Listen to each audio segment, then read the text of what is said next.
അങ്ങനെ നമ്മുടെ സുഭാഷേട്ടൻ സുധീഷിനെ ഒരുപാട് ആശ്വസിപ്പിക്കുന്നുണ്ട്. സാരില്ല പോട്ടെ, എന്തെങ്കിലുമൊക്കെ ഒരു വഴി ഉണ്ടാവും എന്ന് പറയുന്നുണ്ട്.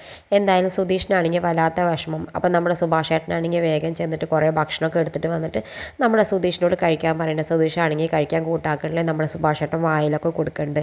എന്നിട്ട് പറയുന്നുണ്ട് ഇപ്പം നീ സമാധാനത്തിൽ കടന്നുറങ്ങുക, നമുക്ക് രാവിലെ എന്തെങ്കിലും ഒരു വഴി ഉണ്ടാക്കാമെന്ന് പറയുന്നുണ്ട്.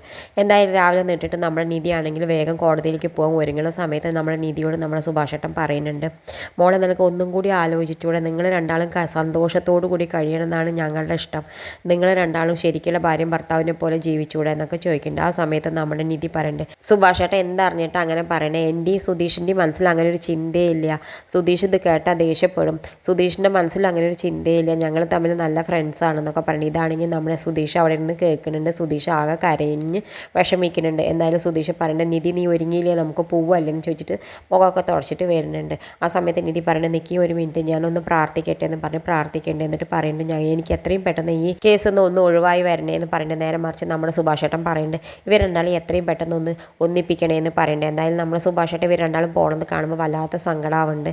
നമ്മുടെ സുഭാഷേട്ടൻ നമ്മുടെ സുധീഷ് മാത്രം ഒറ്റയ്ക്ക് തിരിച്ചു വരണതൊക്കെ ഇങ്ങനെ സങ്കല്പിക്കുന്നുണ്ട്. രണ്ടാളെന്തായാലും കോടതിയിൽ എത്തുന്നുണ്ട്. കോടതിയിലാണെങ്കിൽ ഒരുപാട് തിരക്കുണ്ട്. എന്തായാലും നമ്മുടെ നീതി അഡ്വക്കേറ്റിനെ വിളിക്കുന്നുണ്ട്. അഡ്വക്കേറ്റ് പറയുന്നുണ്ട് നമ്മുടെ കോടതി റൂമിലേക്ക് എത്താൻ പറയുന്നുണ്ട്. എന്തായാലും രണ്ടാളും ഉള്ളിലേക്ക് പോകുന്ന സമയത്ത് ഒരുപാട് തിരക്കാണ്. നീതിക്കാണെങ്കിൽ ധൃതി കൂട്ടുന്നുണ്ട്. ഒന്നാമത്തെ കേസ് നമ്മുടെയാണ്, നമുക്ക് അവിടെ പോയി നിൽക്കാമെന്നൊക്കെ നമ്മുടെ സുധീഷിനോട് പറയുന്നത്. സുധീഷും പറഞ്ഞിട്ട് പോയി നിൽക്കുന്നുണ്ട്. എന്തായാലും നമ്മളെ കോടതിയിൽ അഡ്വക്കേറ്റ് ചോദിക്കുന്നുണ്ട്, എന്താണ് ഇപ്പോൾ നിങ്ങൾ തമ്മിലുള്ള പ്രശ്നം, എന്തിനാണ് നിങ്ങൾ ഡൈവേഴ്സ് ചെയ്യണമെന്നൊക്കെ ചോദിക്കുന്നുണ്ട്. ഞങ്ങൾ തമ്മിൽ ഒത്തു പോകണില്ല, നിങ്ങളെ രണ്ടാളുടെ കല്യാണം എന്ത് കല്യാണമാണെന്ന്, അറേഞ്ച് മാരേജാ ലവ് മാരേജ് എന്നൊക്കെ ചോദിക്കുന്നുണ്ട്. പെട്ടെന്ന് നമ്മൾ സുധീഷ് കയറി പറയുന്നുണ്ട് ലവ് മാരേജാണ്, പിന്നെ ഇപ്പോൾ എന്താ പ്രശ്നം എന്നൊക്കെ പറയുന്നുണ്ട്. എന്തായാലും നമ്മൾ നീതി പറഞ്ഞു എനിക്കിപ്പോൾ ഇയാളെ ഇഷ്ടമല്ല എന്നൊക്കെ പറയുന്നതൊക്കെ കേൾക്കുമ്പോൾ നമ്മൾ സുധീഷിനാണെങ്കിൽ വല്ലാത്ത വിഷമം വരുന്നുണ്ട്.